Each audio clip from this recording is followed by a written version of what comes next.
So welcome to week 3 of Writing in the Sciences. I'm Kristen Sinani from Stanford University. So in the first 2 weeks of this course, we talked about some key principles of effective writing. So cutting unnecessary clutter from your sentences, and also writing with strong active verbs. So this week, I want to continue our discussion of good writing, talking about how to improve your sentence structure, and then also moving up all the way to writing good paragraphs. For this first module, I'm going to talk about experimenting with punctuation. Now, as I've mentioned before, this is not a course in grammar or punctuation, but there are a couple key punctuation marks that I want to draw your attention to. So these are some punctuation marks that you may not have dealt with for a while. So these are the dash, the colon, the semicolon, and the parentheses. And you may not have used a lot of these recently because you may have been told somewhere along the way that it's improper to use them in scientific writing, or you just may have picked that up along the way that they don't get used often in scientific writing. And they're a little too exotic or a little too informal. However, in fact, these are perfectly fine to use in scientific writing if you use them correctly, as we're going to talk about today. And if you pick up any source of professional writing, like if you've got a magazine lying around or a book, pick it up, take a look at 1 or 2 paragraphs, and you'll notice that professional writers use these tools all the time. And that's because they're super handy. They work really well. They have a lot of functions. They're very, very useful. So one of the major uses is that they allow you to vary your sentence structure. And that's something I'm going to talk a lot about today.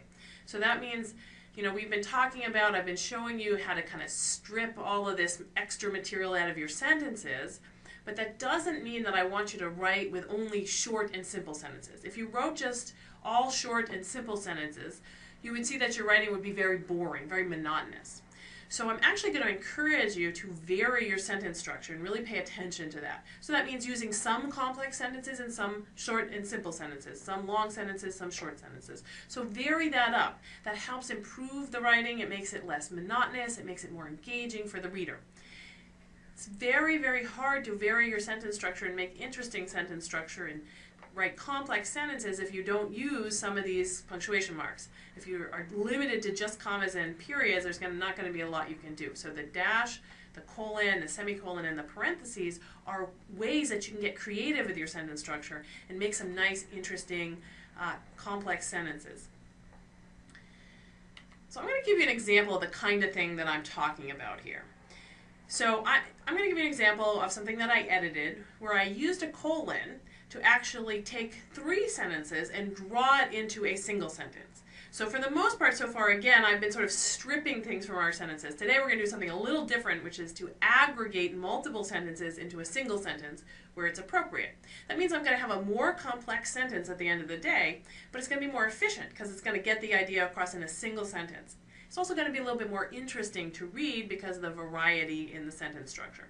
So here's the original thing that I was editing. It said, many types of cells and tissues develop a kind of directionality. Certain events happen toward one end of the cell or tissue or the other.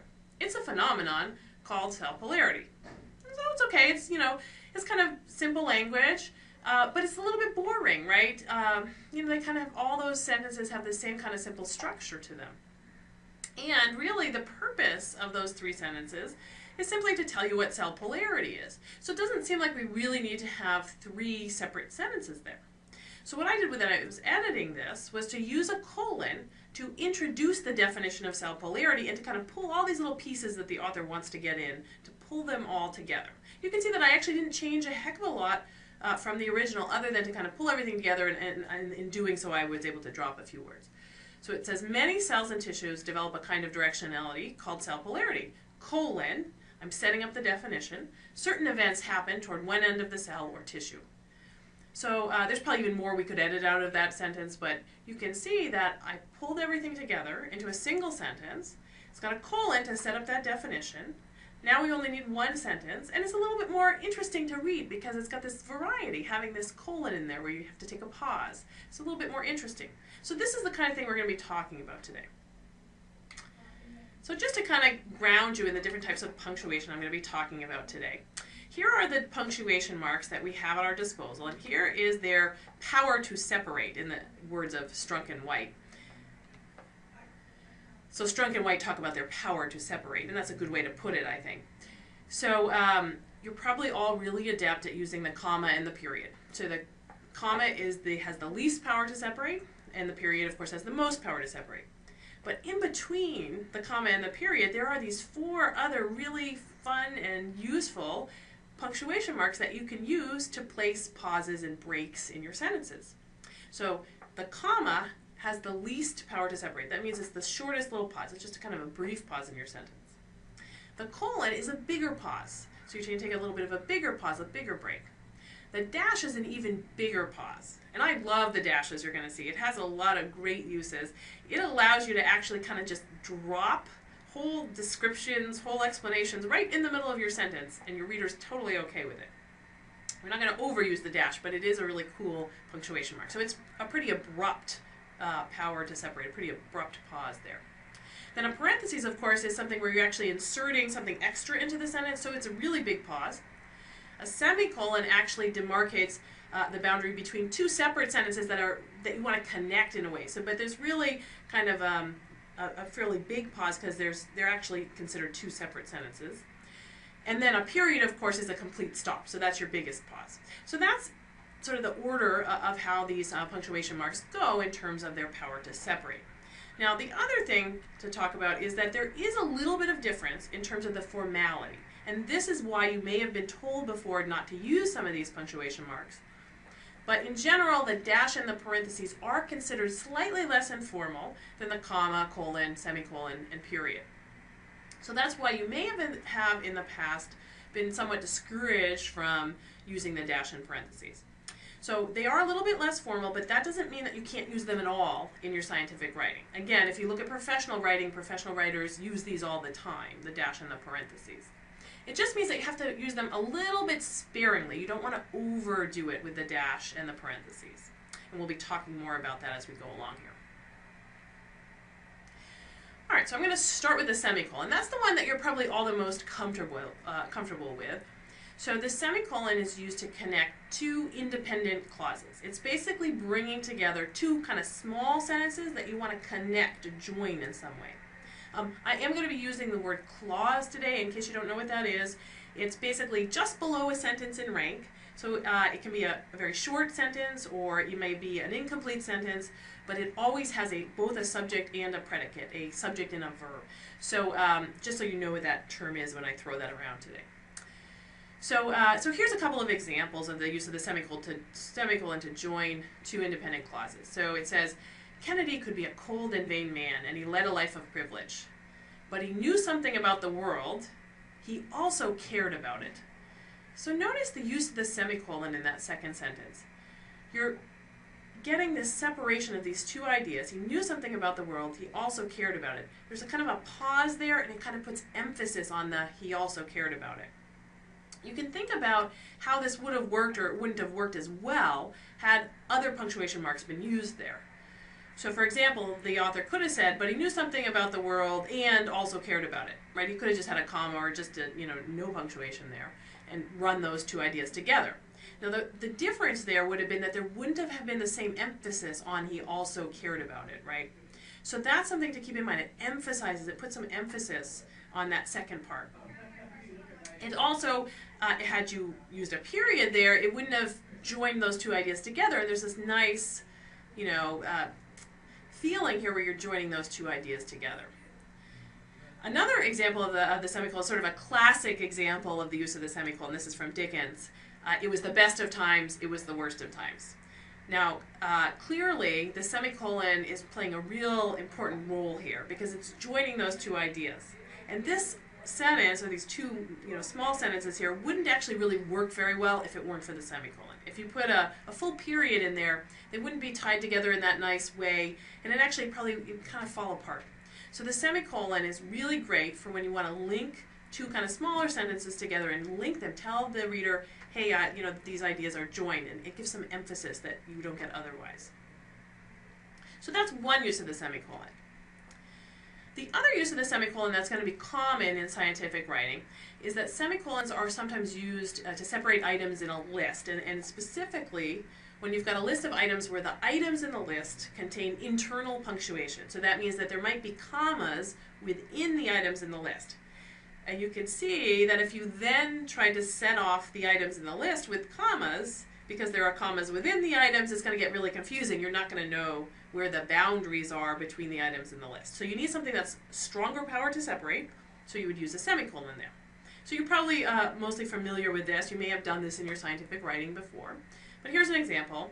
They dramatically reduced the number of series in production. Notice the use of a colon here. We're going to get to a colon next. In 1935, 14 series were circulating. Notice the internal comma there, hence you need the semicolon to separate the item in the list. In 1949, by 1980, when the syndicate was in its final years, only 4. So you can see because of the internal commas there, you clearly need a semicolon to demarcate the boundaries of the items in the list. So that's another use of the semicolon that you may frequently find you need. Okay, next thing, moving along to the parentheses. So the parentheses is used to insert an afterthought, an explanation, some additional details, to insert it into a passage, usually into a sentence, that is grammatically complete without it. And you might be inserting a word or a phrase, or you might even be inserting a whole sentence into a passage.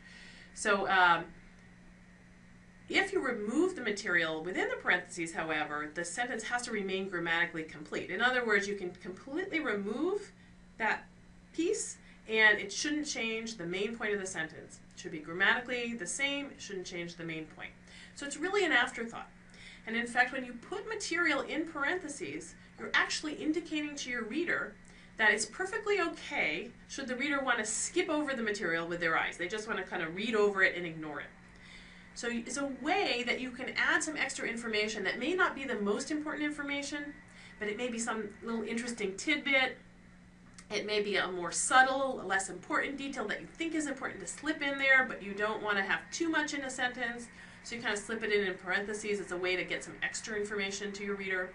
You might put something in parentheses where you think some readers may not know the definition, but others may. So by putting it in parentheses, you're saying, well, if you know the definition to this word, you can skip over it. But if you don't know it, it's here if you need it. So it's a really cool way to slip in a little extra information. But again, the key to using the parentheses correctly is you have to try taking it out of the sentence and make sure the sentence still reads fine without it and that the main point of the sentence doesn't change, because you have to allow for the fact that your reader actually may skip over it entirely, and they're allowed to do that. So let me give you a couple of examples. So this was, I picked up something, I was reading something in Newsweek the other day. I picked up a sentence from there. So it says, what kind of teenager beats up the misfit sissy kid, pinning him down and violently cutting his hair with a pair of school scissors? Note the use of a dash here.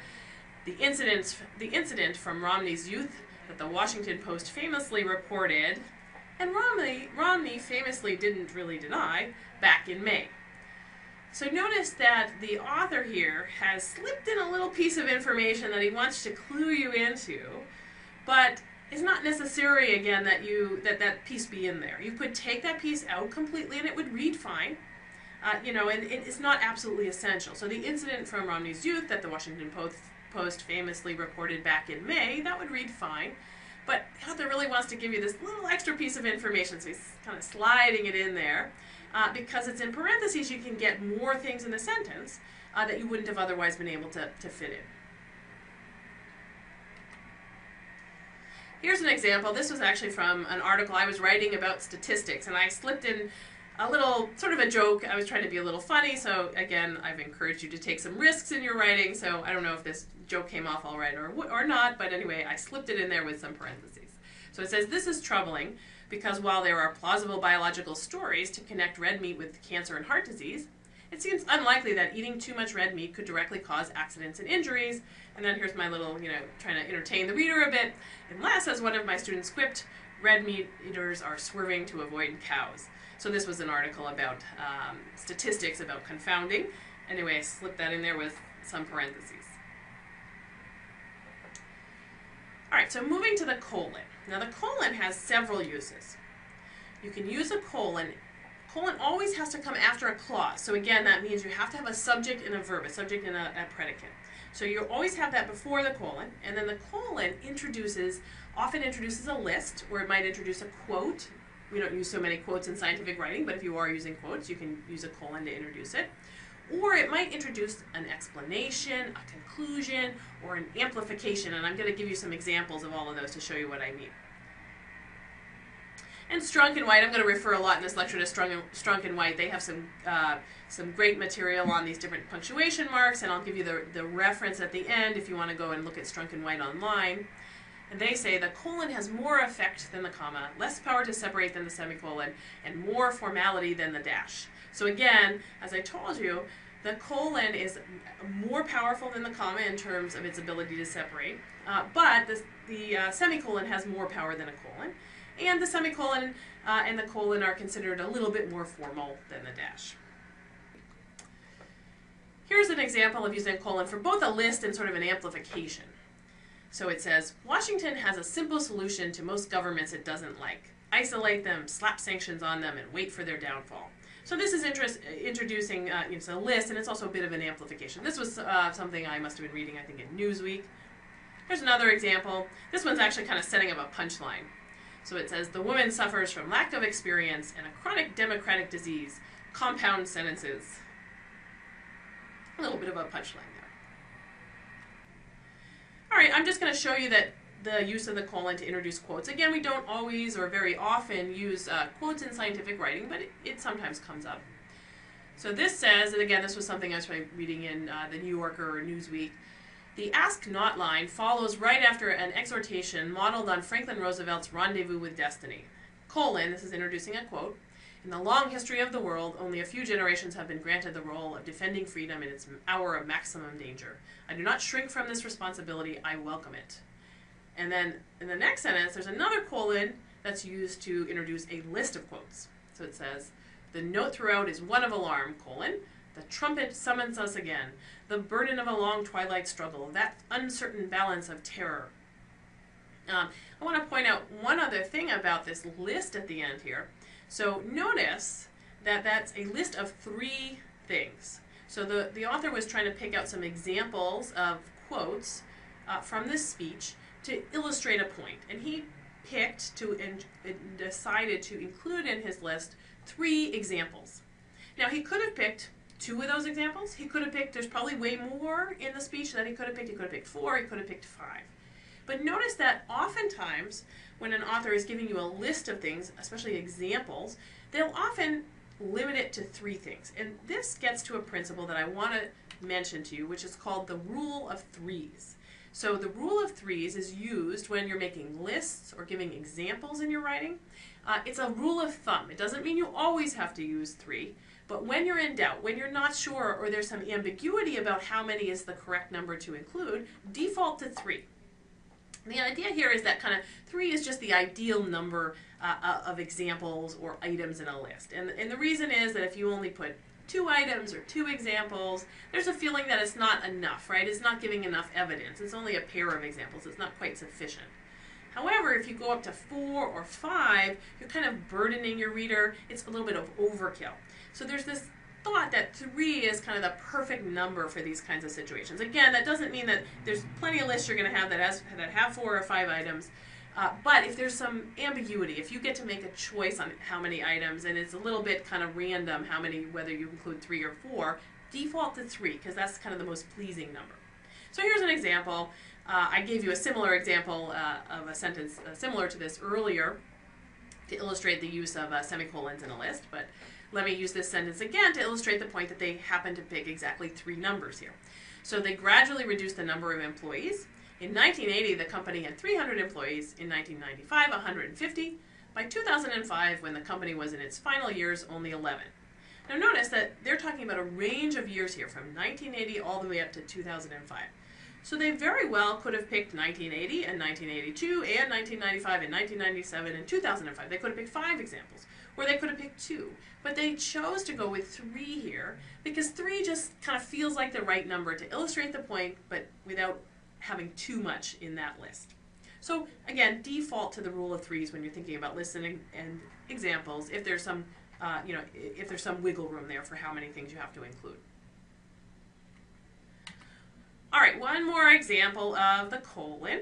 So again, the colon can introduce an explanation, an amplification, a definition. And I just want to point out that sometimes the colon is actually used, what follows after the colon is itself a whole clause. So I told you that what comes before the colon has to be an independent clause. You can also have the cases where you've got after the colon is an entire sentence, essentially, is an entire clause with a subject and predicate. And there may be some choice, because remember I told you the semicolon is used to join independent clauses. So there may be some choice between whether to use a semicolon when you have that situation or a colon. So you want to use the colon probably more so than the semicolon if the second clause amplifies somehow or extends the first. So here's an example of that. Companies use Marsh for the same reason that home sellers use real estate agents, colon. The agent's knowledge and experience is supposed to help the client get the right deal at the right price. So notice that that first clause sets up the second one. And if you tried to put a semicolon in there, it wouldn't feel quite right because it's a setup. That first clause is setting up the second one. The second one is amplifying or extending the first one. So a colon feels better there than a semicolon because it's not a complete pause, because there's a relationship where the second part actually amplifies or builds on the first part. So that's a way to use the colon as well. So what follows the colon might itself be a whole sentence or a whole clause. So those are some examples of how to use the colon. I want to point out a few misuses of the colon because sometimes people get a little confused on how to use it. So a couple of things that you don't want to do when using the colon. So here's an example of what not to do. So this one says, two aspects of alcohol use are related to brain injuries. Notice they've got the subject and the verb, so that's correct. They use the colon.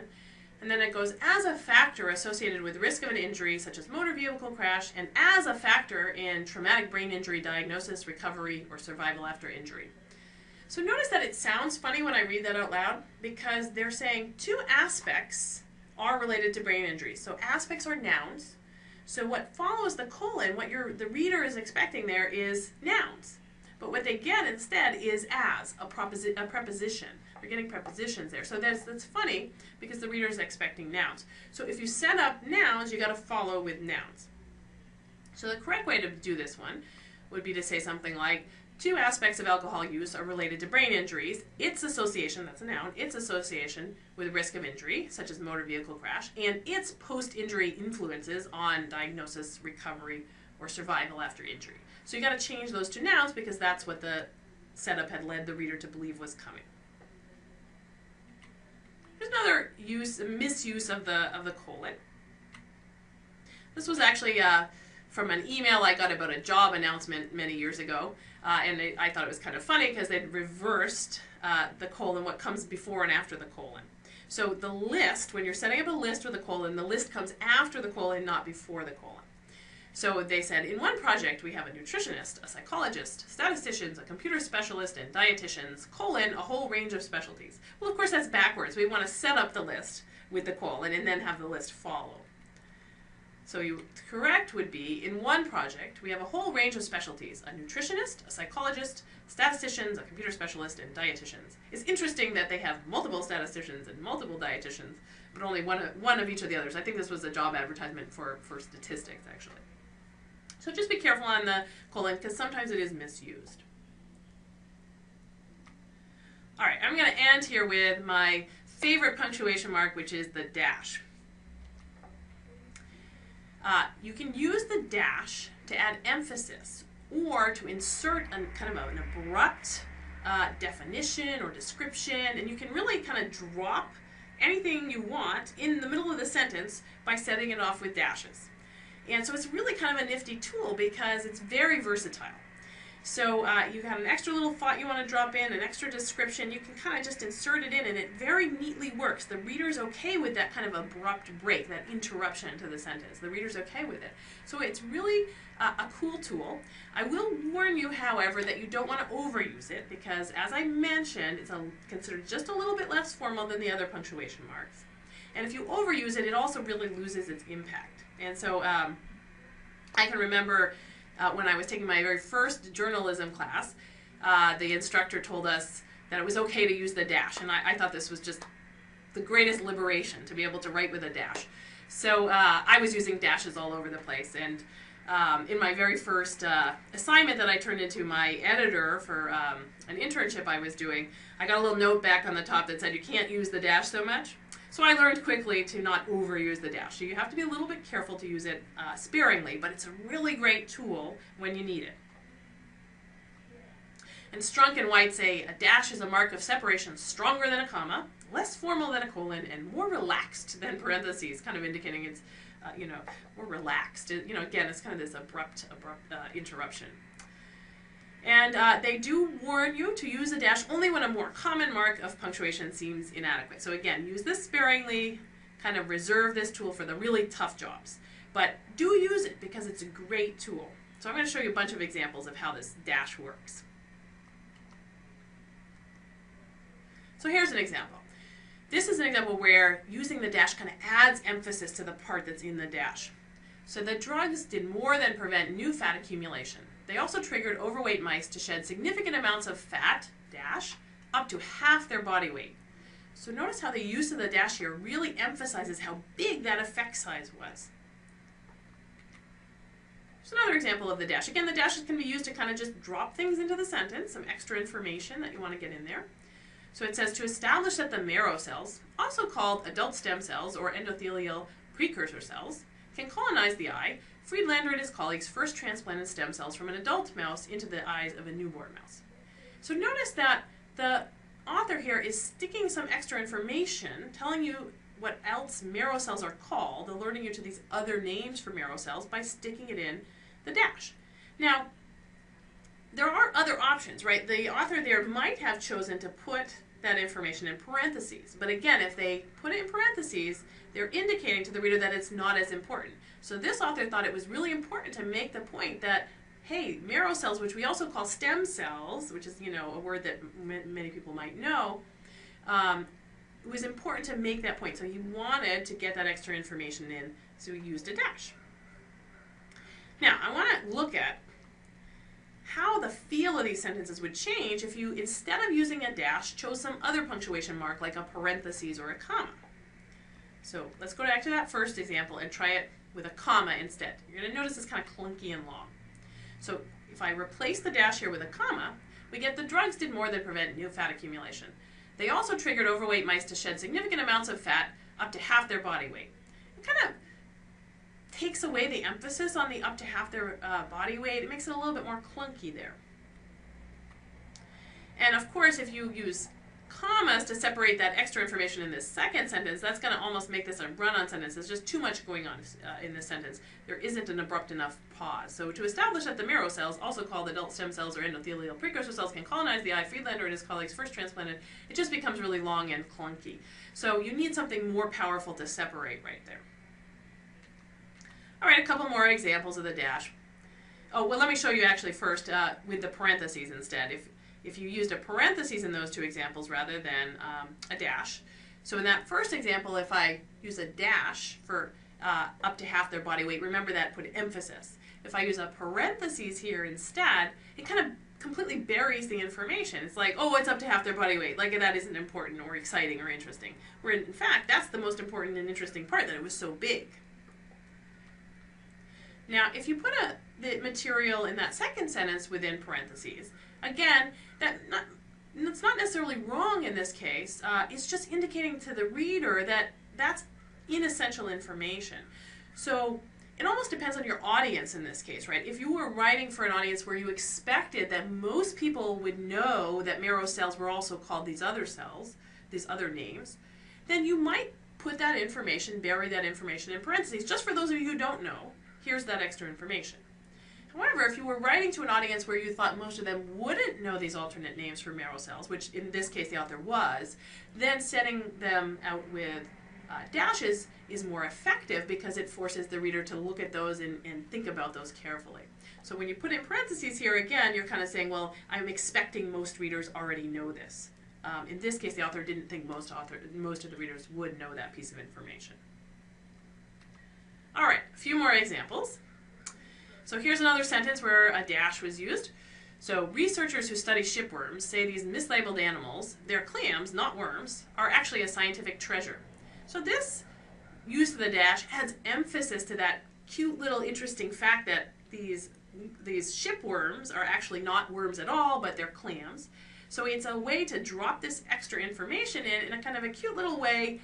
It gives emphasis to that interesting little fact. And notice how it's just kind of literally dropped right into the sentence. You can kind of drop it in wherever you want with dashes, and the reader's okay with that. The reader understands that, hey, this means I'm going to have a little interruption here. And the reader's okay with that. So that's very powerful.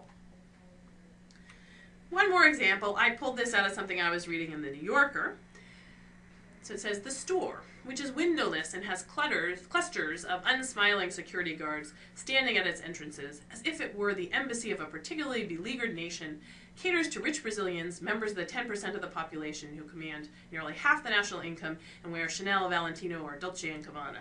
So notice that there's just this whole great long description just dropped right into the middle of the sentence. And notice that it's okay for the reader. Again, the reader's okay with that because that's the expectation with the dash. You can do that with a dash. And notice also that last week I talked about keeping the subject and the main verb of the sentence up together close to the beginning of the sentence. So you might think that this sentence actually kind of violates that rule, right? The store, and then we get all this description, and then caters. But in fact, because it's set off in dashes, the reader's okay with that. The reader is okay with you putting the verb afterwards. It works just fine. It's a long sentence, but it works. So you can violate that rule if you're setting things off in dashes like that. So it's a way to insert a long description. So let me just show you what would happen if instead of using a dash in those two instances, I used a comma or a parentheses instead. So with commas instead, go to that first sentence.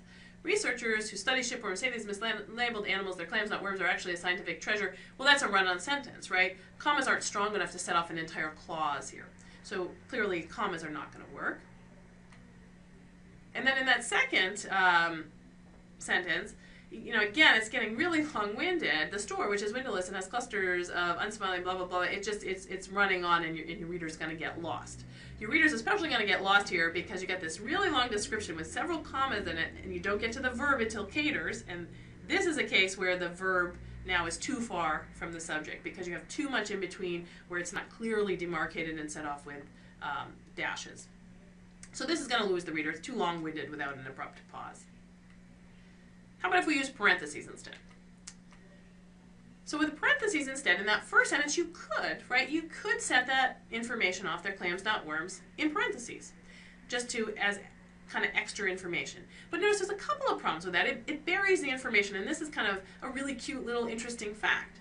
Also, if you read it without if you take the material in parentheses out, if you read researchers who study shipworms say these mislabeled animals are actually a scientific treasure, you are assuming that the reader also already knows why they're mislabeled, right? You're assuming that the reader has that piece of information, so they don't need you to put it there. It's extra information.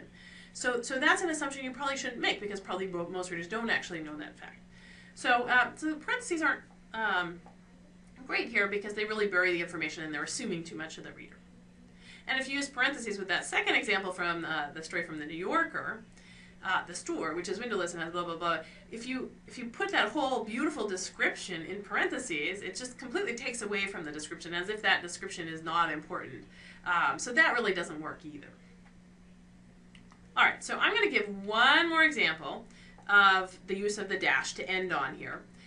But this one you have to bear with me a little bit because it takes a little bit of setup before I get to this sentence. I have to give you a little bit of background for you to understand just how great this sentence is. So you need to know a little bit about baseball, not too much about baseball, but a little bit about baseball here. So I'm going to give you the background. So I'm not a particularly big baseball fan or anything, but I did grow up in New England, and so therefore I am a diehard Red Sox fan. So probably most of you are familiar with the Red Sox, and you probably have heard that at one time the Red Sox sort of were thought to have a curse on them. So the Red Sox went 86 years without winning a World Series, and they were said to have a curse, and it was because basically it wasn't just that they didn't win the World Series and had this long dry spell period. It was that they got within a hair's breadth of winning the World Series several times, and then they just lost it on the stupidest errors. And so they got really, really close, and they thought they were cursed because they should have won, but they didn't. And so many of you may recall, I was old enough to, I am old enough to actually recall when this happened in 1986, a near miss. And so the Red Sox were ahead in the World Series. They were one game ahead in the World Series. It's game 6, and so the way the World Series works is you have to win 4. So they had won 3 already. If they won this game, they would win the World Series. It was against the Mets. And they got to the 10th inning. They were ahead. They had, they got ahead in the 10th inning. So all they had to do was get the other team out. They're 2 outs down, 1 out to go. It's pretty much over, right? The TV announcers popping the champagne. My whole family, I was pretty young then, my whole family went to bed. We thought it was over. It was late. Just 1 little out to go. Well, what happens, of course, for those of you who know, or if you don't know, it's a routine grounder. Should have been caught, should have been an easy out. But what happens? The ball goes through, this is the infamous error by Bill Buckner. The ball goes through Bill Buckner's legs. They don't get the out. The Mets go on to win that game. Not only that, but they then go on to win the next game in the series. They win the World Series. The Red Sox, who were this close, lost it. So that's sort of the history of the Red Sox that you need to know to kind of understand this example I'm going to give. So I'm going to dial forward now to 2004. So in 2004, the Red Sox finally, after 86 years, won the World Series. And it was done in dramatic fashion. So they were down 3 games in the American League Series, and they came back to win 4 in a row against the Yankees, so they made it to the World Series. They won 3 in a row against the Cardinals, so now all they got to do is win that last game, and they've done it. They've won the World Series. So 4th game, they're ahead in the 4th game. It's down to the last inning. They're winning. It's down to 2 outs. There's just that 1 out to go. So everybody, of course, is on pins and needles because everybody's just waiting for the other shoe to drop, right? They're waiting for the curse to rear its head. So the batter comes up. It's a routine grounder to the pitcher.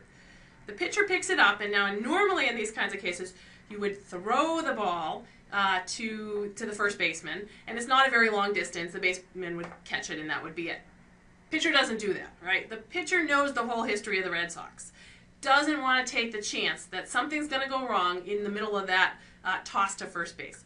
So literally, the pitcher kind of trots right up to the first baseman, gets about as close as he can to the first baseman, and tosses the ball underhanded into the first baseman's glove. Literally just got as close as he could to make sure that it made it into that guy's glove. He made the out, and it was as careful as he possibly could be. So he made the out. They did win the World Series. But that whole gesture of going up to the first baseman and being so extra careful sort of just encapsulated the whole history, the whole 86-year history of the Red Sox. Okay, so that was a really long setup, I realize, but you'll appreciate it when you see this sentence and this use of the dash. So here's the sentence. It says, baseball is the only game that's played every day, which is why its season often seems endless. Right up to the inning and the out, dash, the little toss over to first base, when, wow, it ends. So that little toss over to first base, that's the reference to the pitcher kind of walking up to first base and just lobbing the ball right to him. So you can see that's a really, really powerful sentence if you kind of know that whole background. The author here has dropped this whole very powerful image right into the middle of the sentence and done it so effectively. And the only way you could really do this here is with a dash. So I just love this sentence. I think this is by Roger Angell is the writer of this one. And let me just show you what would happen if we used other punctuation here. Clearly it's not going to be effective. So what if we used commas here? So if you used commas, baseball is the only game that's played every day, which is why its season often seems endless. Right up to the inning and the out, the little toss over to first base when wow it ends. It's just, there's no emphasis on that amazing image. If I used parentheses instead, of course, it would completely bury that little image and make it seem like that wasn't important, when of course it is. So you can see that parentheses isn't strong enough here either. It's like that image wasn't this powerful image. So clearly the dash has this really great use. Again, don't overuse it, but do try to use it sometimes because you'll see it's just this really great tool that you have in your toolbox. I want to end here with a couple of references and citations. So I've been referencing Strunk and White quite a bit, and that's the elements of style. You can actually access the entire text of that online. So if you have some extra time, you can go to that link there, and you can read Strunk and White, and it probably wouldn't take you more than a couple of hours. It's pretty short. And they go over a lot of the same kinds of things that I'm talking about in this class, but it's a really good reference. The other thing I'm going to put on this slide here is, as I mentioned a couple weeks ago, I don't usually give exact citations for these little snippets, these little sentences that I pull from here and there. But today, since most of the sentences I was showing were examples of the good use of punctuation and good writing, I wanted to just acknowledge the various authors from which I pulled those little sentences. Those were mostly from Newsweek and the New Yorker and a couple of other sources. The preceding program is copyrighted by the Board of Trustees of the Leland Stanford Junior University. Please visit us at med.stanford.edu.